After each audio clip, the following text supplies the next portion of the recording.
Have we started already? We have started. Okay, definitely. Hi, I'm El. And I'm Neil. And I'm Jose. And that's Jose. Jose behind us. Do you know what? Is that the name you're going to pick? No, for sure? my name's actually Joe, but everyone... so many people call me Jose now that I just submitted. Jose's our guy behind the camera. He's our guy in the chair. Yeah. Even though we're all in chairs. Jamie. Right. I'm the Jamie character. Oh, pull it up, Jamie. Or not Jamie, exactly Jamie, but... Producer. Of sorts. Producer of sorts. We have... this is the first episode of the Delinquent Chronicles. Episode 1. What are you calling it? Delinquent Chronicles? Okay, Delinquent Chronicles, yeah. I like that name. Yeah. You seem to like that name. I love that. Yeah. Anybody else doesn't like that name, well, you can fuck off. I know one person who won't like Have we it. passed the 8-second mark? I have liquid death here. This is the podcast water, but you know, can't drink it. So just gonna have to put that here.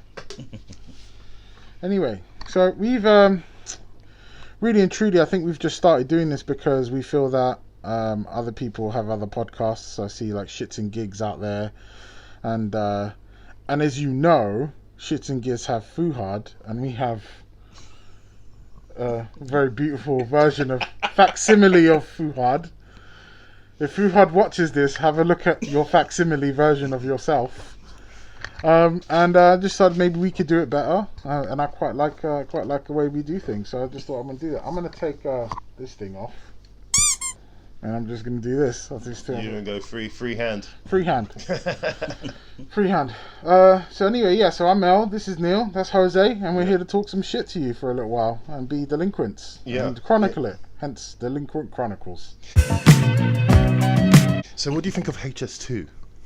What the fuck is HS2? The train. Yeah, it's the line that's going. Gigantic ass tunnel that they're making to connect. Like, Wasn't that the Elizabeth Queen's line? line? No. The Elizabeth line? No. Elizabeth line is just like. We live in London London. to London. For people who don't, well, I live in London. He lives in London. He does not live in London. Technically. We'll see in 10 years. Yeah. Technically, I don't live in In London. 10 years, he won't be living anywhere near here. Maybe. But I'm just saying that part of not London may be swallowed up by London because they're building on a green belt. So. And obviously, the mayor will lovingly extend the ULEZ, which is the ultra low emission zone, into Kent, because it's important to extend it as far as possible to rip off everyone's money. Everyone! Which we can't. Obviously, we lovingly enjoy. Do you hear about? Sorry to keep it political. No, political. keep it political if you like. But fuck we all of them. That's why my face is like this. Total deniability. Yeah. Plausible deniability. Plausible Maybe deniability. No, accountability. plausible is when you don't know what something is. That's right. Yeah, because that's what the Secretary of Defense did to President Whitmore on Independence Day. Oh yeah. 2 words, Mr. President. Plausible deniability. Plausible deniability, sir. Yeah, that's right. He goes, how did we get funding for all of this? And then Judd Hirsch is like, well, you don't think they spent $50,000 on a hammer, $100,000 on a toilet seat, do you? You don't actually think they spent $20,000 on a hammer, $30,000 on a toilet seat, do you? He's the best character in that movie, and hands down, he's the best. When he's like, when he's on the plane with Jeff Goldblum, and he's like, look at me, I'm a rock. We can go up, we can go down, we can go back, we can go forward, we can go side to side, and then he's like, whoop, and then he goes to throw up, and then she's like, then the wife, she comes over, and she's like, still gets airsick, huh? And he goes, yeah. He goes, all he could think about was getting to yo. There's still love there. There's still love there, I think. There's still love there, I think. But probably probably one of his best lines is when he storms into the. I know we've just gone off the subject of ULEZ, but when he storms into the meeting of the president and everybody on Air Force One, and he's like, None of you did anything to prevent this. Yeah. No, it was like, Area 51. Area 51. I don't know. Area 51, right? Area 51. How You dare knew you then. speak like that to David? You not be dead now for once, my David. Yeah. I remember that. Yeah. I mean, he had a fair point. And then he's like, I'm sure there's never been any aircraft recovered by our government. And he's like, okay, cool. And he's like, that's not entirely accurate. Yeah. You've seen that film more than once. I know that film off by heart. I used to watch it every when I was because that film came out 95. 96, yeah. I was still at school. I think I was in the last 2 years of my school, and I had it on VHS, and I watched it all the time before I went to bed, all the time. Some of it in the morning when I got The up. VHS you had, I have to ask. Yeah. Was it the one that had the the 3D yes, cover? yeah. Okay, can I tell you something about that 3D cover? I had that VHS for years. Years, right? And then only maybe like 5 years into owning it did I realize that there's a message on the back of that thing. Ah, you don't know? No. Ah, you schlemiel. You don't know? There's a message on the back of it written by Roland Emmerich and whoever the producer was in that Dean film. Devlin. Yeah, and they write a message, thank you very much for da-da-da-da. There's a secret little message at the back of that hologram, so if you pick one up. I've still got my VHS, so I'll with the hologram? Yeah. So just pull it out. Yeah. There's a message written on the back. Oh wow, that's insane. Yeah. Did not know that. Wow. Well, there you go. That's everyone knows that You now. learn something new, everyone. All 5 people who watch this. Oh, everyone knows it. Everyone knows. Well, I mean, what if? Okay, just say the fact that no one knew that, and you've just said it, and someone else picks up on that when you put it up, and then they quote that clip. That clip's gonna. In fact, you should clip that. I could clip it. What? Clip what? The hologram thing for the VHS and show Yes. the VHS. Yeah, I should. Maybe I will. Maybe. Maybe not. Maybe fuck yourself. I'll be honest, El, you have had some clippable the years that I've known you. You have had some clippable moments. Oh yeah. RoboCop, clippable. Thank you. Yeah? Yes. Just now, Independence Day, clippable. Yeah. Oh, thank you very much. No, but you want to know what's really clippable? It's not even clippable, it's just interesting. We talked about this before. Predators.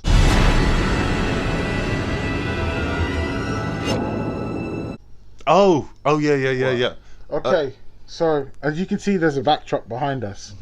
This backdrop is a collection of my favorite movie people. RoboCop. By the way, they're really expensive, so don't try to copy me because you'll be spending a lot of money. I'm broke, nigga, I'm broke! But Guyver, there is not a single one of these in the world that looks like this. I promise you right now, you will not get one that looks like that. But anyway, the point is Predator, right? My friend over here, the Yautja. Now, I've spoken about this with Joe, but I think you'll find this interesting. Right. Recap Predators, the movie, the 2010 extravaganza. Recap it. Okay. A group of individuals are taken from Earth to a jungle preserve. Continue. They're dropped in the jungle and then they are hunted by super predators. Perfect. Okay. What is the twist in that entire movie? Spoiler alert, by the way, for a film that came out 13 years ago. I think, well, the first one is that they're not on Earth. The second one is that it's the super predators, not the predators. What's the main twist at the end of that film? The main twist. Oh, that what's his name? Topher Grace. That's it, Topher Grace. That he's actually the worst of all of them. Right. Okay. Cool. So, what do all the other people say that they remember about being picked up on before they woke up, falling in the sky? What were they doing? They were in war. There was they were in war. They were in a battle of some kind. There was a bright light, and then they were falling. Topher Grace was what? What was his occupation? Oh yeah, he was a doctor, or like he lost his medical license, but he was a doctor of some kind. So he was in surgery? So how was he killing people? Oh, Harold Shipman style. He was, yeah. Okay. Okay, so he was killing people in surgery. Okay, so let's just expand on this for a moment. Right. Predator 2. The predator watches Harrigan Yeah. do his thing, Mm-hmm. right? And he's like, "That's my guy. That's the lions, tigers, bears. Oh Yeah. my, you're the king of the jungle. I'm gonna fight you, right? Mm-hmm. Cool." Lions, the tigers, the bears. Oh my. Does it to Dutch. What the hell are you? Yeah. Okay, how does he know to pick Topher Grace? He's watching him for months. Watching him for months, solving mysteries. He became a serial killer like a detective. He had to be like a detective to figure out who was killing all these people, and he must have been watching him for months. Elementary, my dear Watson. This man has been dead for at least 2 hours. Watching him while he slept, following him whilst he followed other people. And there was this one lonely predator being like, "Guys, we need a new addition to the hunting thing this year." And the other predators were like, "No, Steve, just leave it. Stop it. Get some help. Go, just go." No, but he's always got, and I go, "No, I got an idea. I've been following this guy secretly for months, yeah? Right. Turns out he's a serial killer." And they're like, "What's a serial killer, Steve? Just we're aliens. We just kill shit. We don't know what's it." He kills people without letting them know. He's like a silent predator. And they're like, "Okay." We're like, continue. Continue. Tell us more. And then he's like, "No, I've solved it." And you just have to imagine the scenario of a predator. Trying to explain. Not even that, just going through the motions of having to solve, like seeing like murders in newspapers and be like, something's weird here. And then solving the crimes to find out who Topher Grace was, for then to him can capture him. Now I have the image in my head of A noir predator film. Not even of a predator like sitting there reading like the Los Angeles Times early in the morning. This is a newspaper, right? It's 90% bullshit. Just pot of coffee, breakfast, just eating it, and it's like another murder. Going back to like a week ago, another murder. Oh, yep, it's the same thing. But even that, if the guy's a doctor, if Topher Grace is a doctor, then he's killing people in a medical sense. Yep. So he's killing them in a medical arena. So how would you even know that? You gotta do some real investigating. Yeah. And a predator had to do that. Okay, so if You can just imagine him clicking it.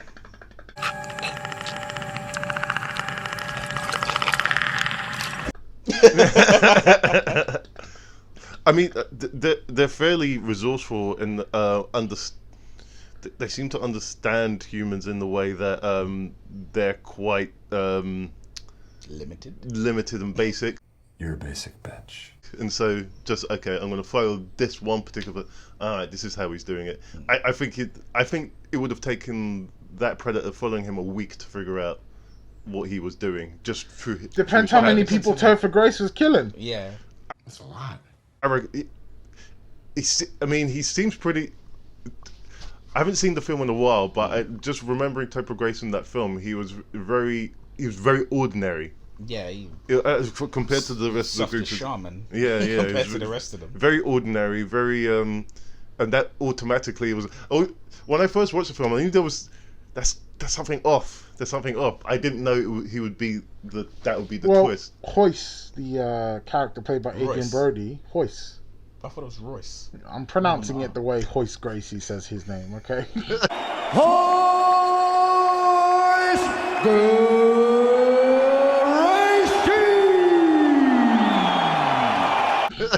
From the Gracie lineage, sir. Fair dues. Hoyce Gracie.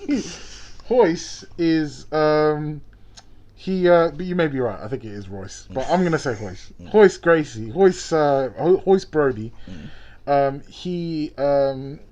He's the one who figures it out first. He's like, "Oh, Spetsnaz, IDF, da-da-da," but that guy doesn't fit.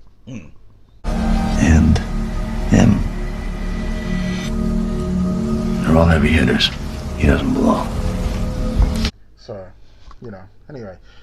Well, I mean, I reckon it would have taken Royce if he was going to look into Royce. that.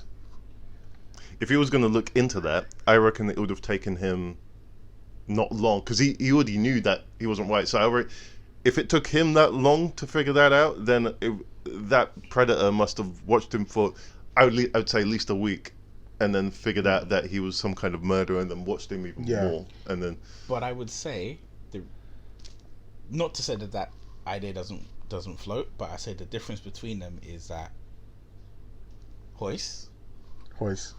would know, because he's basing it on the people around him, and he's like, you're a soldier, you're a soldier, you're a killer, you're a killer, you're a soldier, you're a soldier, you're just a guy in a red hoodie.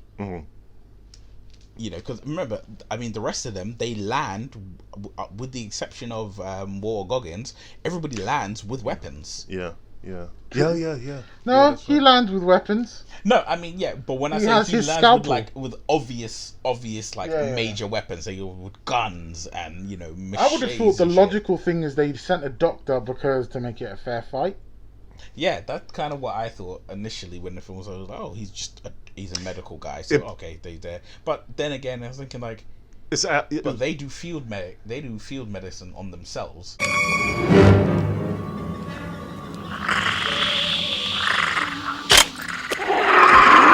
So I don't think they would bring a doctor to fix any of the people that they're hunting. Also true. And I guess I'm trying to think of the logic that I was when I watched the film the first time, and I remember thinking, I was with my cousin, and I remember thinking that Topher. I always thought Topher. Not Topher. I didn't even think. Think, Mark. I wasn't even looking at him. I was looking at what's it? You said him before, Walter Goggins. Yeah. I always thought, because he always plays a specific type of character in films and TV shows. My thoughts went to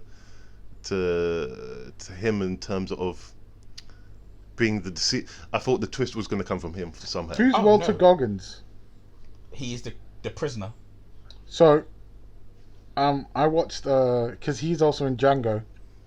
This is not going to be a movie podcast, by the way. We're just talking about he's films. In Django, Sons of Anarchy. Yeah, I'm gonna go walk in the moonlight with you. Oh, I'm gonna go walking in the moonlight with you. Oh, what a line! Wanna hold my hand? He is in a show that I started watching yesterday. Invincible. Vice Principals. Vice Principals. Oh right, okay. It's got Danny McBride in it. Holy shit, that show is funny. Yeah, I heard that show's good. So good. Yes, 2 seasons out. I'm pretty sure it got cancelled or something. It's an HBO show. Okay. But it's so good. Oh, dude. I saw a clip where it's like him and Danny McBride are standing in a school like car park, and the head teacher is like coming in, and he's like, and that Walter Goggins guy, he goes, I bet when she comes over, she's gonna smell like fucked butts. No, fuck buttholes. That's what he says. He goes, she comes over, she's gonna smell like fucked buttholes. I bet when she gets up here, she smells like fucked buttholes. I believe that's what the children call truffle butter. And I just started cracking up, and I was like, what show is this? And then I watched it, and I was like, holy shit, it's Danny McBride. This show's fucking hilarious. Yeah. And the thing is, that dude does not get the credit he deserves. Danny McBride? Yeah. Oh. I mean, I think he does. I think he does now. No, but I mean, he's so funny. Yeah, he is funny. I watched, what's that? That's Eastbound and Down or something like that. Eastbound and Down. Eastbound and Down. Yeah. And I didn't know that show was so good. Yeah, it's really good. It's fucking hilarious. Yeah. And then he's good in this Vice Principals show. Yeah. And I was like, this show's fucking great. And I've watched, me and Bloomers watched like the first 3 episodes yesterday. Yeah. And I was just like, I'm hooked. I'm in. But you're going to have to find that shit on the high seas, because there's a HBO show. I'm pretty sure they're still making that show. Mate, I could be wrong. I just saw that they had 2 seasons, and the first season came out in 2016, I think. Right. So I made an assumption that they had cancelled it. That might be to do with the fact that he went off to make the Halloween trilogy. What? Yeah, so you know, like Halloween Kills, Halloween Ends. He is like Danny McBride, writer, co-producer. No, really? Oh, good for him. Because when it was first announced that they were doing another one, and they were like, it's gonna like discredit all the other Halloweens that have come after it. They were like, oh, it's gonna be by Danny McBride and David Gordon Green. And I didn't know who David Gordon Green was, so I was just like, Danny McBride. I was like, the guy from This Is the End? He's back. I have a particularly explosive ejaculate. It just goes everywhere. It's like a fucking wild fireman's hose. She's gonna grab on and pray to God it doesn't get in your eyes or your mouth. He's probably down. Like, this is the end. Him? I was like, I don't know about that. I'm like, but it's the assumption is you know someone for doing one particular thing. Correct. And you're like, oh, you're great at this thing, so everything you do must be that thing. Yeah. And it's like, oh no, he's actually probably great at a variety of things. It's just she's well known for that. Yeah. Fair enough. Yeah, I don't think it was meant to be a long series, but it was cancelled. Right. Got you. Yeah, I highly recommend everyone go watch that show. It is fucking hilarious. Like the first 3 episodes that I've seen are hilarious, and it's just when he's just like, when she comes over, I bet she smells like fuck buttholes. I just couldn't stop laughing. It was just too fucking funny, and it's exactly how like you would think you would want a teacher to react. Like in certain scenarios with students as well, the way he talks to students, he's just real like there's no qualms. Like shut the fuck up, do this, fucking do this. So yeah, totally, it's totally down. It's great. Misbehaving, the disrespect, the cursing, all that stops right now. If anybody in here fucks around, you're gonna end up with your tits in a ditch. Believe that. Perhaps we should have teachers who talk like that now. I mean, they do. They just. Oh, sorry. Some inconsiderate person out there playing their fucking. I don't think teachers can talk like that. Teachers can't do anything now. No, I know, but that's the thing. It's impossible for teachers. I mean, they do. They just don't do it to the students. I can tell you that for a fact, my friend. Well, I just think. Just behind their backs, they're like, "You motherfucker." I guess that's the way it has to be now. Here's a question. Yeah. You obviously we all went to school. Mm-hmm. Was the fantasy of having sex with one of your hot teachers completely just me? Was that just me? No. Okay. There was a teacher that every kid in our school, she was an English teacher, and you're about to say she did everybody. That one has fucked everyone. I've slung one up her a few times myself. No. She didn't do every. It's like every male kid. I don't know about the females, but every guy just want. She was just hot. No homework tonight. But I want you to watch a lot of television. Don't neglect your video games, and I'll see you in the morning. It was the personification of what. Was she hot in a vacuum because you're surrounded by young girls and dudes? No. She should. Are you saying no? You didn't go to the same school. No, as but him. I'm thinking of my own teacher. Guy. I'm thinking of my own teacher. Right. And I'm like, was she just hot in a vacuum? And I'm like, no, because I went to a boys' school, so. No, because I was. Every female teacher was hot in a vacuum. she was there looking like Macho Man or Andy 70. Yeah. I still would. And you're like, you give me that elbow drop. I'm talking about all the way to the top, yeah. Unjustifiably in a position that I'd rather not be in, but the cream will rise to the top, oh yeah. Yeah, you like that, didn't you? Yeah. Time to get up in this pussy, boy. No. I know for sure that the teacher at my school, I've been out of school for decades, I can say her name, Miss Simpson, Acton High School.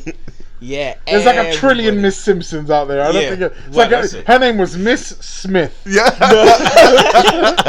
Acton High School between like 95 and 2000. Shit, my man's doxing her. Right?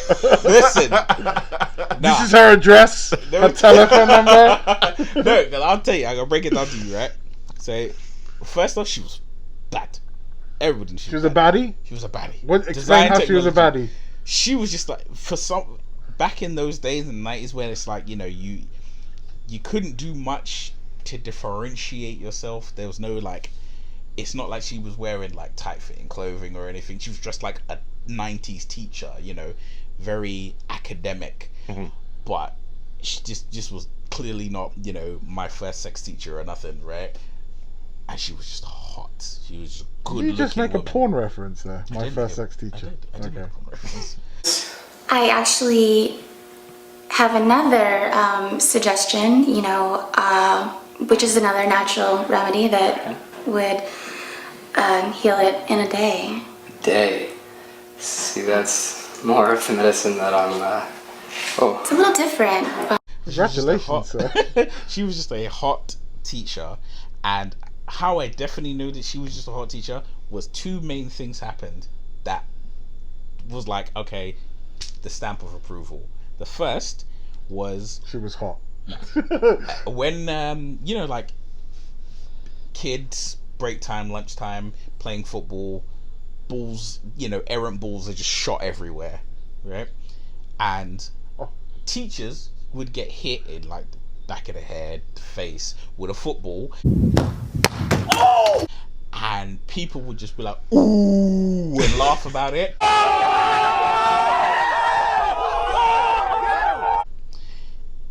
One day, I went to a boys' school, my friend. Unfortunately, that was like that. Yeah. One day, Miss Simpson got hit in the face with a football, and the whole lunch area just went silent. Everyone was like, "Oh shit! Okay, that's not good. That one's not good." And that's when you knew there was difference, because a week before that, another teacher got clobbered, and it was like, "Oh, yeah, it was all laughs and giggles." It was all And the second one was the male teacher that all the female students had a crush on. When he came into school, he started dating her. Oh, and it was like people want to talk about power couples. Oh, Beyonce and Jay. Sorry, in Acton High School, Mr. and Mrs. Smith. Right, those two teachers, that was a power couple. Because instantaneously, that teacher, the male teacher, he became a problem for all the boys. Oh shit. Shit indeed. All the senior boys who were like, nah, look, you can't be, because he was the cool teacher as well. Right, so you can't be the cool teacher, you're dating the hot teacher, and just roam around these halls like nothing, you know, just can't run. Statistically speaking, they're probably divorced. Yeah, I mean, I didn't even think he got married, but he just came in, started dating her, and it was He came in. He came in and came out. Yeah. Do not come. Do not come. I'm gonna come. He came in, he served a lesson or two, and then What was she? dipped. What was her? Do you mind if I ask? What was her race? She was white. She was a white girl. Yeah. I am so freaking pissed. Yeah. Yeah. So it was. No. I think she. I had an Asian one. Asian. Her name was Miss Lim. Asian. Chinese Asian Canadian. Asian Canadian. Yeah, Chinese Asian. Okay. Whatever. Jamaican Oriental. Asian. Oriental. Hey! What make you think I'm Chinese? I am Korean! Oriental, you know. Yeah, I got you. Hello, I need to speak to somebody who can speak a Chinese. You can't see it, so it's okay. Yeah. When you did that, I got it. Yeah. Not that kind. Yeah, not this one. No. So she was a smoke show. She was tiny. I could have fucking torn this bitch in half. Say. And I was in my prime years too. Like, just, you know when you wake up in the morning, your dick just can chip marble.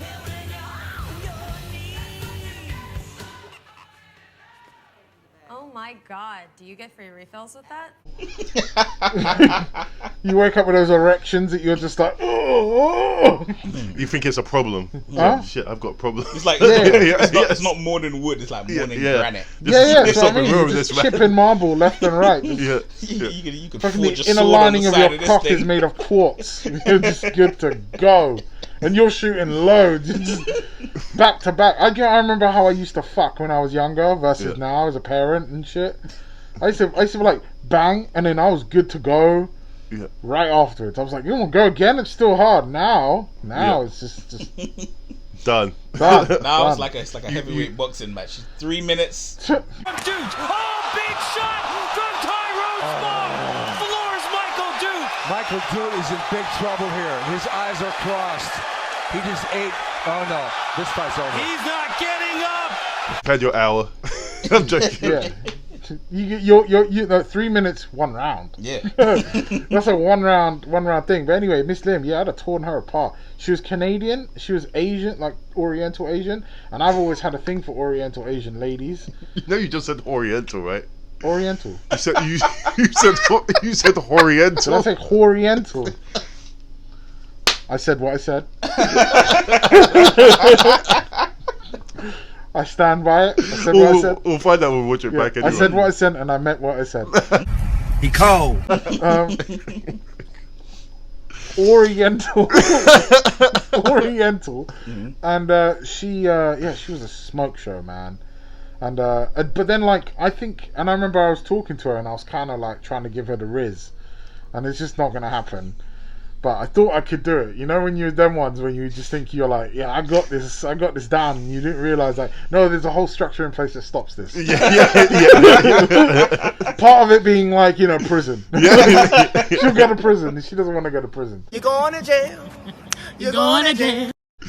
But I don't know, man. The thing is, it's like, I just think about it now, and I'm like, I look at the hot teachers I had when I was in high school, and I'm like, and then I see like these kids who just, and I know this is a touchy subject because I'm a parent, but like if my son, and like my partner is a teacher, so my son, if he were to like get with one of his hot teachers, I'd break his fucking hands from high-fiving him so much. All right. I thought you were going to say something else there. No, dude, just I'll be like, yeah, and I'll be like, now, shut the fuck up. Don't tell no one. Brag to your friends about how you're smashing puss with your hot teacher. You need to shut the fuck up. What? Tell no one, right? This is a young lady. She's teaching you how to be a man. And shut the fuck up. But if I had a daughter, I'm a hypocrite. I would absolutely slay that man.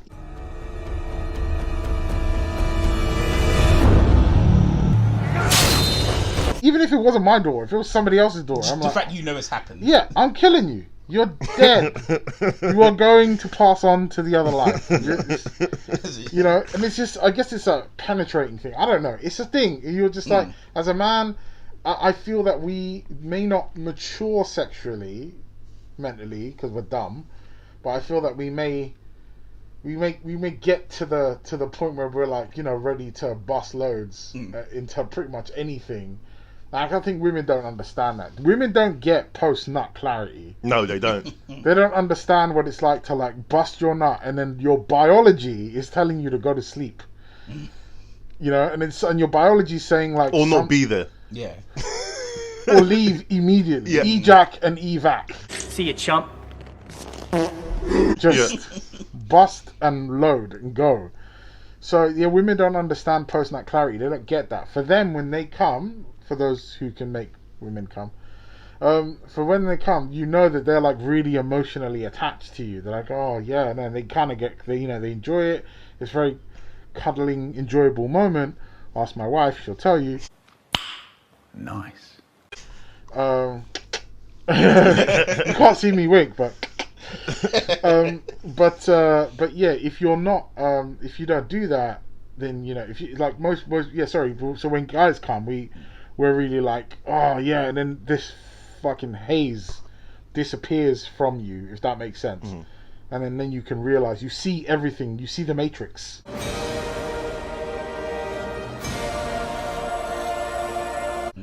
It's you know, like you can see for everything. It's like smoke extracting out of a building. 100% agreed. Yeah, and then you do, all of a sudden you're like, oh my god, why did I do this? The amount of times I've had sex with women that I really did not have business having sex with. Guys, how many times have you fucked some ugly bitch that just kept hanging around and you had to fuck, and then afterwards you be like, I can't believe I fucked this bitch. Yeah. Like, I don't know why I did this, but my biology was like, do it! Spread your seed. And you're like, the whole time you're like, this is the worst idea ever. And now you're like, you're getting that tingle.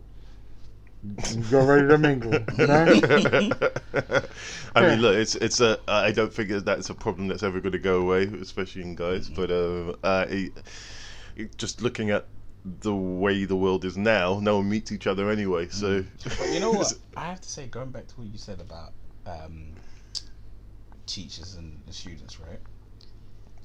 other than there being like, I'm gonna sound like Joe Rogan here, real quick. Bring your mic up, bro. Yeah, other than the one. Sorry, bro. That's cool. Other than the one like hot teacher at a school, have you noticed? Maybe it's different for you now because you have a child, you are a parent. Have you noticed just throughout the news how many teachers are sleeping with students? Yeah. And when you see some of these teachers, they're like, look, you could have got someone at any age. What made you go for a child? But at the same time, you know, the more Neanderthal part of you is like, where the fuck were you when I was a kid? My dude, I am telling you, the amount of times I've seen. Don't know what I'm covering my mouth. Habit, innit? Yeah. The amount of times I have seen, I can't remember. I had a picture on my phone, and this kid, he has a bowl cut in school. A bowl cut, he has a bowl cut, and he smashed this fucking thick teacher, and I'm like, shout out to that kid for smashing with that haircut, bro. And that kid was the happiest kid I've ever seen a kid be happy. He had a smile on his face, and they're like, earlier on this week, this beautiful fucking teacher had sex with this 12-year-old boy. And I'm like, shout out to that kid for smashing with a bowl cut, bro. But I get you. The amount, it's happening a lot. And I also, and as a parent, I'm like, oh, that's pretty fucked up. But also, I feel that if like my son, fucking noise that is. I feel like my son would get it. My wife does not get it. She's like, nope. No. Hell no. I refuse. No. How could you say that? It's sexual abuse. And I'm like, yeah. But is it? It's because I knew when I was 14 that I wanted to fuck some hot chick. You know? I knew. But yeah, I think that is I think that might tie into the thing of it's her baby, it's her boy, it's her child. It's you. Whereas it's another woman. That's it. Woman. It's another woman. Because woman. If you said if you had a daughter, right? If you had a daughter, and then you knew that there was some teacher outside, this motherfucker could be. He could be. You understand? Ryan I just talked Gosling. about essential statutory rape on the other side, and you're afraid to say the word motherfucker. No, but I'm like, this motherfucker could be, he could be the fucking final form of Ryan Gosling. Fuck! Seriously? It's like you're photoshopped. Right? And every woman on planet Earth could want him.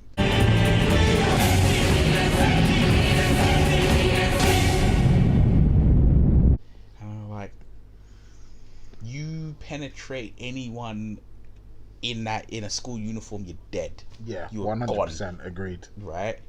Planet Earth doesn't need you anymore. Yeah.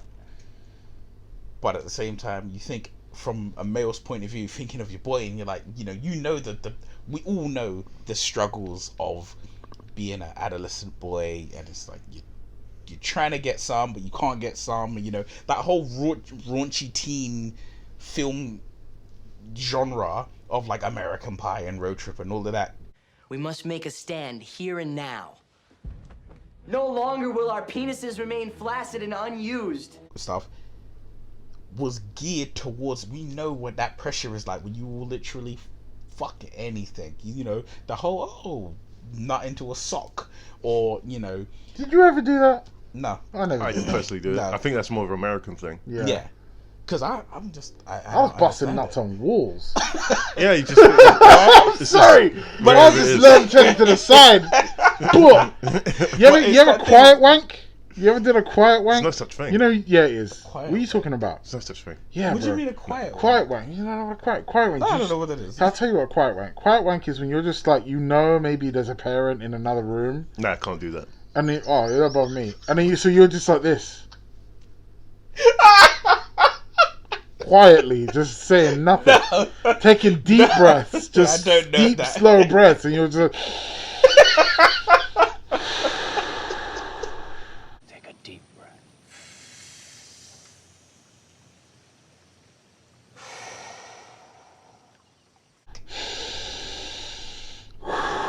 And then when you come, you're just fogging up my shit. No, I could never do something like done that I've at never home. experienced that, and I'd never heard of it until you just said it. That's just me then. Okay. If it was just knowing my mum, it would be too close to instant death. Yeah, maybe this is what I'm saying. But I know a lot of guys who have done something like that, and I'm like, this is why we're good under pressure. Because under pressure moments, when you're just you're 15 years old, you need to bust a nut. You gotta do it quietly, and you gotta do it from your imagination. Because whenever I want to play and pretend, I just sing the imagination song. Wow, do you know what? That's really difficult to do now. Actually, I mean, yeah, that's true. Because And I you can't straighten imagine... your legs, innit, and just curl your toes a little bit just to get that, just to get you there. He knows what's up. He's laughing, but he knows what's up. No, because you know what it is. I've never done that. What do you call it? The silent. Yeah, silent wank. Right. Yeah. But I was like, that moment of if you were at that age and you have, the empty house. It's just you going for the glory. And then you hear like keys jamming right? And it's like when you say you're good, when you said, we're good under pressure, because it's like you hear the keys rattling the door, and it's like I'm too close to stop. Oof. I know the danger. I know how I know that it's seconds away. I'd rather be defusing a bomb right now. Cutting the red wire, okay? Help! Oh! Than what I'm doing, but it's gotta finish. It's gotta happen. I'm just imagining some sort of like 24 style scenario. So yeah, the door's opening. With the fucking lotion going. That half the screen is. Yeah. You're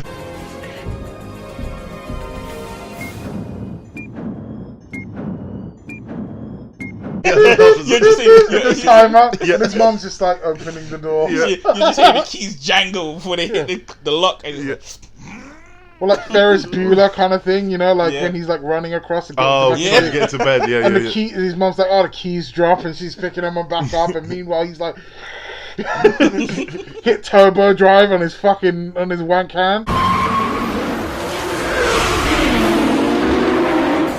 You had the moments. Yeah. The moments are definite. I say true freedom is being able to jerk off with full volume.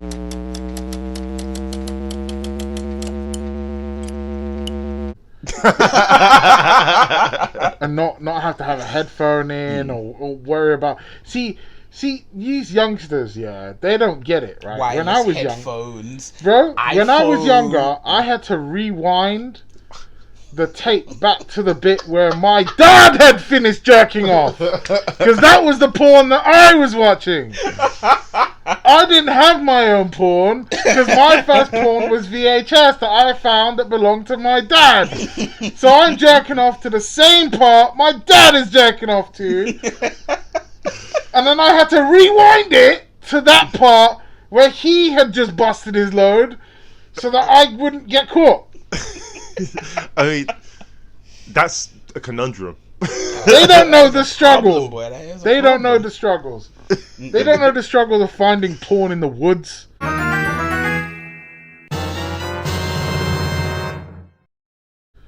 Oh wow. Wood porn. If you don't know, it's a thing. I don't know what guy who was going there leaving magazine, right? Porn. Yeah, not fucking VHS tapes. Yeah, that was gonna say, that'd be interesting. That's how the ring in the started. woods. Yeah. That's how the ring started. Oh wow, that's an interesting concept. A porn video that's actually a death thing. There is a film that I watched very similar to that concept years ago called The Killer Condom. The Killer Condom. Yeah. Is it a real film or a porno film? No, it's a real film. Okay. I think it's an amalgamation of both. But it's a real film with an animatronic condom with spiky teeth on it. Oh wow! Yeah, I mean, that reminds me of that film Teeth. Oh, that's the I've chick heard of with that. the with the teeth in her puss. Tire. That was it. Rubber. Rubber is the one with the tire and Yeah, Rubber. What a weird film. I don't know how we got from jerking off to my dad's porn to Tyre. We're way far from. Was it HS2? Oh yeah. Wait. What's that time check, by the way? You got another 20 minutes. Oh, that's cool. Perfect. All right. Yeah, I mean, but it started the conversation with. Do you know what? Let's go with it. Let's go with it. Yeah. Let's go with it. To circle back. I'm glad. Yeah, go on. Circle back. Bring it back home. HS2. I really and truly couldn't give a shit about it. I mean, other than the fact that it disrupts travel and it disrupts my journey to and from work. Right. Or like if I'm going somewhere, if I'm going somewhere and it disrupts my travel, then I care about it. Other than that, I don't care about it. Well, mind you, the government were supposed to finish it 4 years ago, so they're on time at least. And you take public transport to work. I used to. Well, when you used to, do you? No, I drive. Drive, yeah. Fuck public transport. Bus wankers! Do you know what? After using public transport in other countries, I will clearly say that we probably have the best. No, maybe Singapore. He says this while Japan exists. Outside of Japan, we have the best. No, actually, even including Japan. What? Bro, what are you talking about, man? You serious? Stop the cap. No, dude. No. I'll include Japan. Just to clarify, there's a book here. I'm gonna plug this book, right? Yeah. Just because I feel that everyone should go buy it because he's a fantastic YouTuber. His name's Chris Broad. He has a channel on YouTube called Abroad in Japan. And I'm not sponsored by anybody, but I just really like this YouTuber. You're sponsored by Chris Broad. No, I'm not sponsored by his channel, is what I mean. But this is Chris Broad, and I definitely recommend you go and buy his book. It's called Abroad in Japan, and the channel is also called Abroad in Japan. And it's a great thing. And he's English. He's an English young guy, probably about our age, in his 30s. And he moved there to teach English years ago. And he's got some great stories, but he also says like one of the things he's noticed when he came back to the UK with one of his Japanese friends to like show him around, he went to like how like everything in Japan just works. Right. There's no strikes. There's no. Not just that, but like just machines as well. Right. So he went into the ticket machine, and the ticket machine sometimes doesn't didn't work. Yeah. And then they went to the ticket conductor and said, "Hey, we got a ticket. Can you tell us?" And they were like, "Oh, okay." And they just let him through. And he was like, "No, but why is it broken? Where's the accountability?" And they were just like, "Oh, it's England, isn't it?" And he went, "Yeah, because that's the attitude you take here. It's just broken, whatever. There's no accountability." No, that's true. I think that reminds me of a video I saw of, and definitely sure it was in Japan. There was like a sinkhole or something that. Oh yeah, I saw that. And they fixed that shit fucking quick in like a week. Yeah, it was good. I saw the pictures before and after, and they compared it to I think somewhere in America where there was I think took them 2 years to fix the thing that was the problem, and that Japan fixed it in a week. And it was it wasn't a sinkhole, it was an earthquake. Oh, okay, no, it was the sinkhole. Was it a sinkhole? Are you sure? Sinkhole, he's right, but you're also thinking about the earthquake that happened in 2011. Oh, okay. The big tsunami in 2011 with the nuclear. The nuclear site. Yeah, that whole thing. They cleared that shit up quick. Yeah, it's dizzying how fast the Japanese are on it. It's like, okay, this has happened. Let's do this. It's only dizzying to us. Yeah, because we're used to the Western world. I don't care if it's England, I don't care if it's America, I don't care if we're talking about Western Europe. You know, we're just used to this. There's red tape, there's bureaucracy, there's laziness, there's people who are not as, what's the word I'm looking for? Incentivized. Yeah, well, that's not the word I'm looking for, but that is partly it. Yeah, incentivized. People who just aren't, they don't do what they say they're gonna do. Yeah, and it's just disenfranchised. That I've got to do this. Okay. It's all of that is just tied in to Western culture. They were spoiled, fat, lazy. It's even remember what was the film Falling Down? Oh yeah. Falling Great Down. film. When he goes into the burger joint, Michael Douglas. When he goes into that burger joint, and he's like, "This doesn't look like the picture." Look at this sorry, miserable, squashed thing. Yeah. And it's that we're so comfortable with that existence now that you can go to a restaurant, point at what you want, have it given to you, and it looks nothing like it. And we're just like, oh, okay. And just eat it. This is a rat burger.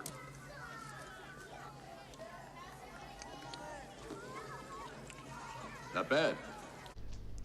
That's not how they roll out there.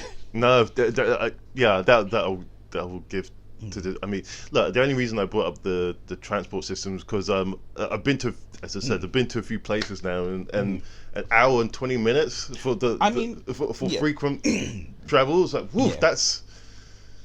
Look, I complain on the underground. The underground usually sends trains every 5 to 10 minutes, and I complain that hour and 30 minutes is the fastest. But that's the thing, is imagine you knew it was every hour and 30 minutes. You ain't missing that fucking train. No, you're not. Right? You're not. You're definitely not. Yeah. Maybe that is part of the reason why you're so used to the frequency. There's 1 in 5 minutes. There's 1 in 5 minutes. There's one. You don't have to get out of bed on time to go to work or to go to school. Or to go wherever. Hilariously, though, in Japan, if your train is late, even by a minute, they apologize, don't they? Not just that, they'll give you a note to take to work. Forgiveness, please. Yeah, I did see that as well. So, yeah, this is why he's like. That's accountability, though. Versus here, where it's just you're on the train. Not even that, the train bro. gets cancelled whilst you're on it. The train is cancelled whilst you're on it, and that's it. It's just like, this train has been cancelled. Please depart. Take a big step back and literally fuck your own face. Yeah. There's nothing. It's like, figure it out, bitch. Soz, bro. My bad. Bye. Yeah, figure it out. That's a big fucking issue for me. That there is no accountability. So, and that's why, like, when you go to places like Japan, which I've never been, but whatever, you get it. Yeah. They just like the consensus, the concentrate on the whole community. Versus the individual. That's why they're like, no talking on your phone on the train. Not because you shouldn't be allowed to communicate and you have freedom of speech. It's because you're a nuisance to everybody around you. Shut the fuck up. And that's important.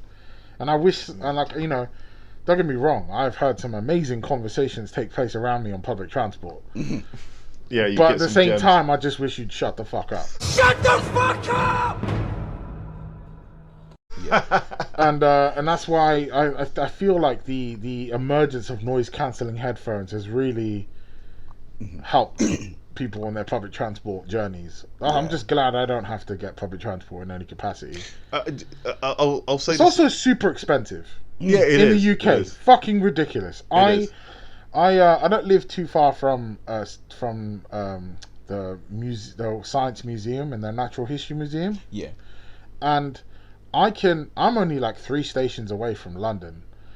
But if I wanted to take my son and my wife to go to the museum, I found it cheaper to just pay for parking, even though like it may have been less expensive financially to take the train. But the ball ache that I would have to deal with public times, dealing with people around me, all that bullshit, completely eliminated by me just driving into London, parking my car, and then walking the 5 minutes to the fucking museum. That alone, the value of that is worth more to me than saving £10 on a public transport ticket. I think it is more expensive if you take public transportation. No, because a parking ticket for the day in London is like 30 quid. Because in my head I was the thinking, museum is free. Congestion charge. No, well, and in my head I was like, parking. I don't think the museum is in the congestion charge zone, but even if it is, it's £12. So that's going into the hundreds after that. So what do you mean? So if your congestion charge, £12. Dinner or lunch, that's another. Oh, just Tesco. Okay, fair enough. Do you know what I mean? You can go and buy a Tesco or bring a packed lunch. We went to Tesco. There was one around the corner from the museum. Across the street, you can just go into the shop and buy like a meal deal for £3. It's not £3 anymore. Oh, is it not? No, it's £5.50. Bruh. Fuck, is it? Wow. I mean, it's inflation less is a if you have a motherfucker. club card. I have a club card. Fucking club cards. Dude, get one. Get No. on your phone. You know what? That's Joe? another piece of my data that's going to go to Tesco. Fuck them. No, do you Okay. know what? The club card is free. The club card is just all it is just a little Points. bit of technology. So, Points. look, 5 years down the line, when they said, "Oh, you had this club card, so we have your kidneys now," when that happens, just remember.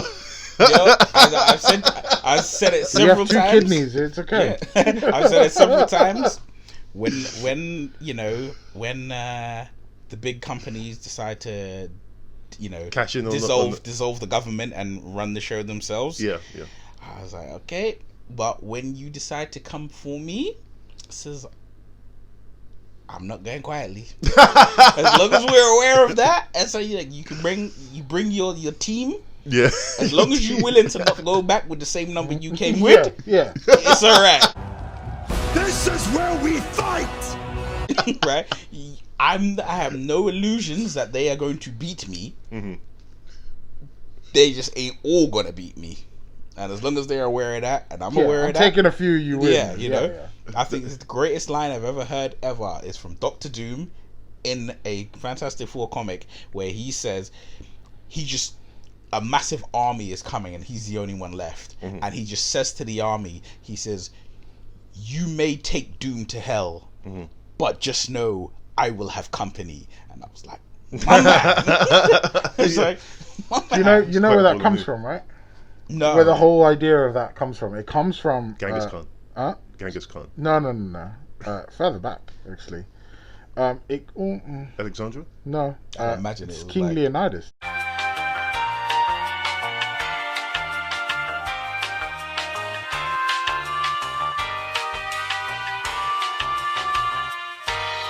Yeah, I'd imagine it's Leonidas.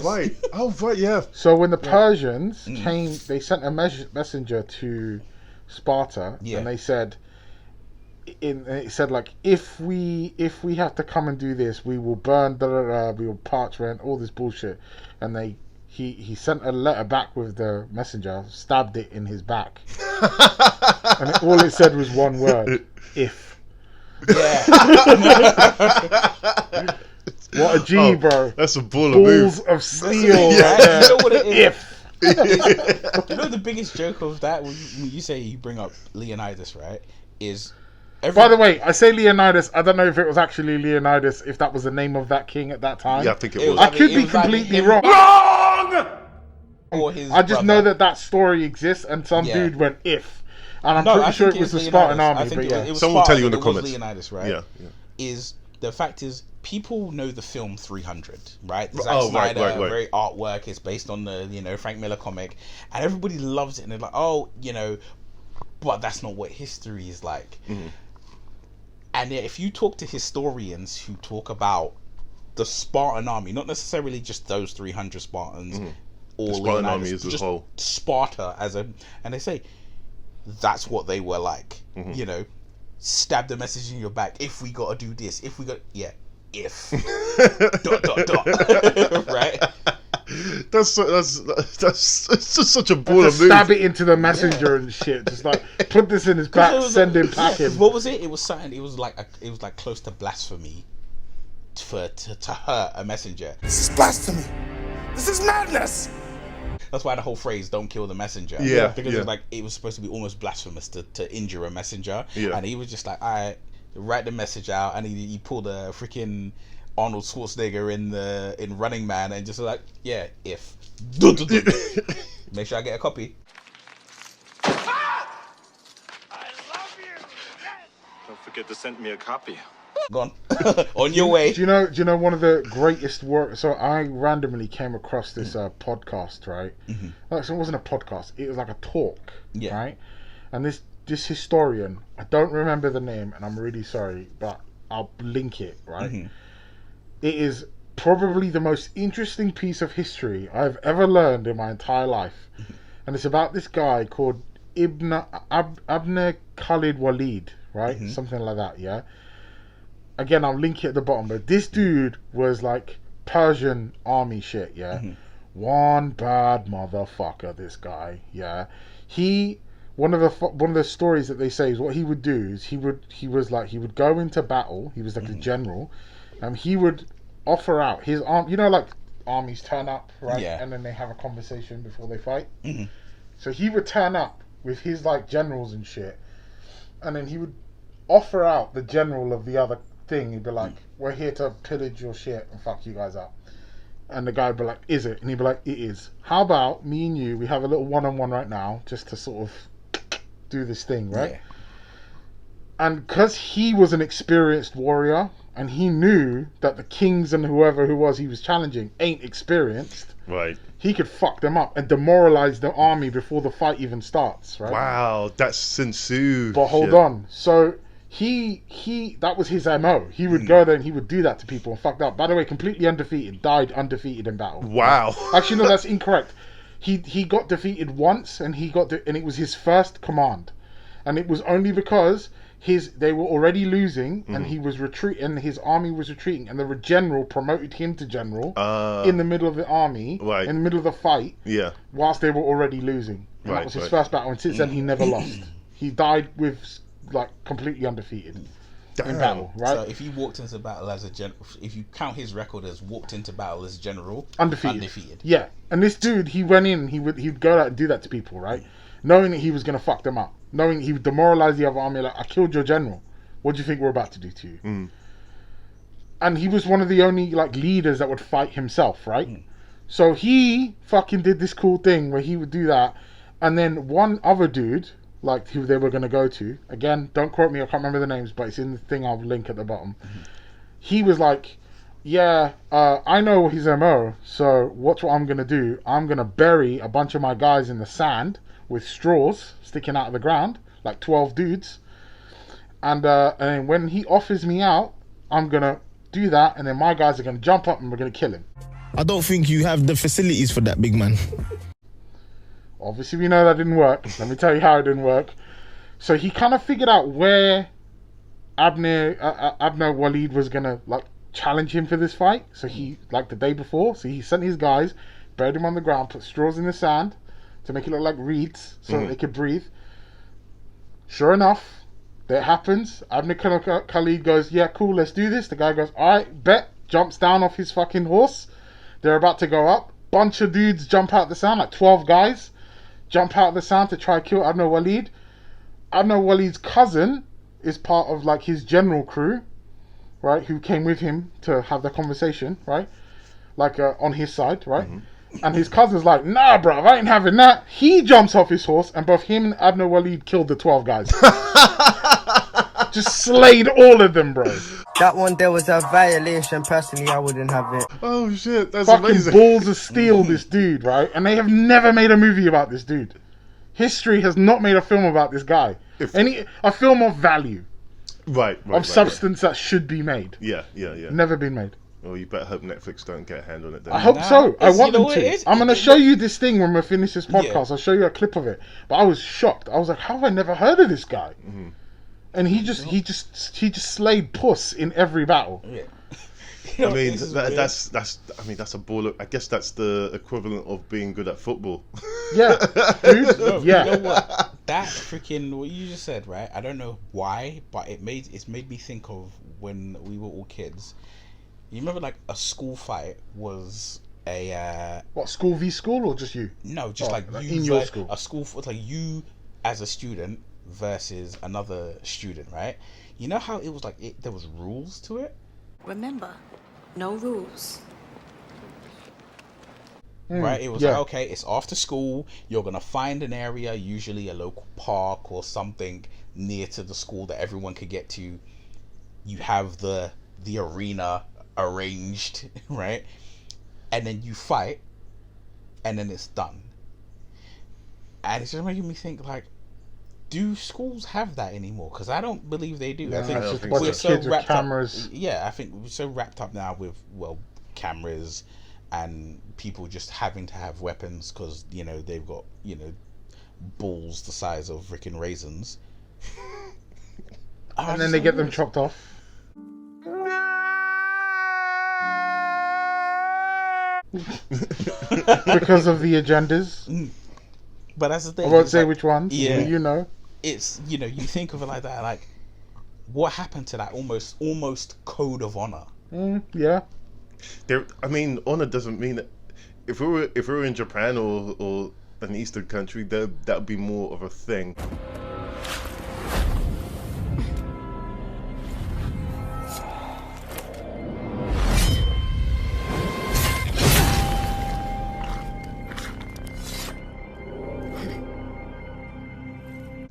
Over here, there's no honor. There's no honor in anything. That's why. But here's another thing. Like, if I saw a fight going on in the street, I ain't getting involved. Yeah, there's no real point. Especially if it's a man and a woman. I ain't doing it. I'm not getting stabbed. No way. You don't know. One, you don't know the whole story. Yeah. But two, I got my own family to defend. I didn't sign up to defend this next bitch. That ain't my problem. That's your problem. Yeah, and evidently her problem. Emotional, damn it. Yeah, if he's like killing her, then yeah, I mean, different. Socially, it's different. Yeah, it's different. But even then, if you're killing her in public, what are you gonna do to me? You don't even know me. This is someone you clearly know. Yeah, this is someone you know personally enough to beat them. Yeah, and now you're doing it in public. And now I'm jumping in, and you got a knife or something? Nah, dude, I got kids to raise, man. I'm fucking doing that. I have to say, truth be told, I have broken up fights because that's what you do as a decent person. It's there in me. Instinctively, instinctively. Like if I hold on, what kind of fight was this? Give me a bit of a breakdown. No, this is just like two people scrapping. Oh, you should have let it happen. You don't know what the story is behind that. Sometimes you gotta let it scrap. You know what? I tell you right now, right? I know we're wrapping up, but I'll tell you right now. There was a time I went out with a group of friends and we went out to a club in Covent Garden. We're in this club and all I see is this one guy basically trying to escape from, I don't know, between 3 and 5 guys. Right? And in my head I was just like, this is one guy and there's 5 of them. He's gonna get toasted and put away, so let me just like prevent this from happening. So this guy ran and he was like with my group of friends, so when they were coming up to him I just kind of was like no, that's enough, just leave it be. And then I mean, you are a large black man. Yeah, and they left it alone, right? Yeah, because you're a large black man. But your boyfriend looks like one of your typical angry black guys, and I didn't want to offend him. Hey, we cool, G? Yeah. Right. And you got the fucking like Akuma fucking beat. Do you know what I mean? You're like, what the fuck are you? Yeah. Imagine they're gonna be like, yo, bruv, and you're gonna be like, do you want to get Raging Demon right now, bro? It's about to go down. But that's the thing, I stopped it. Security came and they were like, what's going on? And they were like, that's all right. When it was done, one of the guys from this group that were trying to pump up this other guy because he ran off, they came up to me and was like, oh, you know what, right? We weren't trying to get your people involved. What do you mean, you people? But he was a fucking idiot. And I was like, what did he do? And he was like, oh, you know what? He grabbed my girl's ass. And I was like, maybe I should have let that one go. Right? In my head, I was like, maybe I should have let that one go. Because I was like, Neil helped the rapist. Right? He grabbed her ass and he stopped it. But at the same time, even without that knowledge, I was like, there's 5 of you, there's 1 of him, right? If it was one guy hunting one guy, and I'm like, no, just leave it, and I grab my girl's ass, I'm like, continue, right? But you know what? I totally did not see this going the way I thought it was going to go. I thought it was going to go like this. So they called security, and the security came over and was like, oh, it's a large black man over here. Grabbed you. I was like, you niggas gotta stop fucking up. Let me tell you, nigga. You gotta stop fucking up our club. We let you in here, no? Have a good time. Is that Dave Chappelle? No, it's Eddie Murphy. Yeah. You niggers have to learn to stop fucking up our club. Then we let you in here, nigger. Then we saw you laughing while we were dancing. We saw you, black. But yeah, it was like... So I do understand, leaving people to their own but you got devices. You can't do that shit. You can't. I don't get involved in fights no more. I got too much to live for. You don't know, man. These people out here now, they're carrying all sorts, man. Zombie knives and shit. And this is London. It's not like it's, it's just too dangerous. It's too dangerous. I carry a knife with me every day, but not like a fucking zombie knife. It's a pocket knife that I carry because sometimes I have to do pocket knife shit, you know? Call that a knife? This is a knife. That's not a knife, that's a spoon. Unscrew this little bit. Yeah, you got like it's like a multi-tool, right? It's a multi-tool. I don't. It's like I'm carrying blades and shit. I carry a little multi-tool, and I use it quite often. Actually, I have to cut something off or whatever. Do it in my line of work, right? Yeah.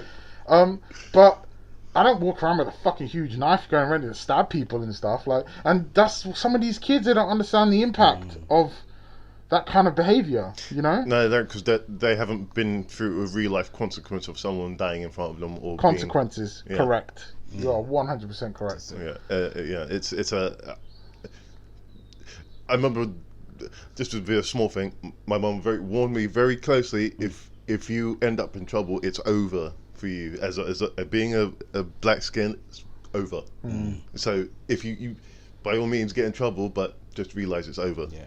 And I took that very... Your mother, you have told me many parables. I should say it's like proverbs of your mother's life that she has told you. She's a very, very intelligent woman. She was not stupid. I sometimes I feel that my father, the person that she ended up with as a husband, was consequential to the... I don't know, of the time of just being...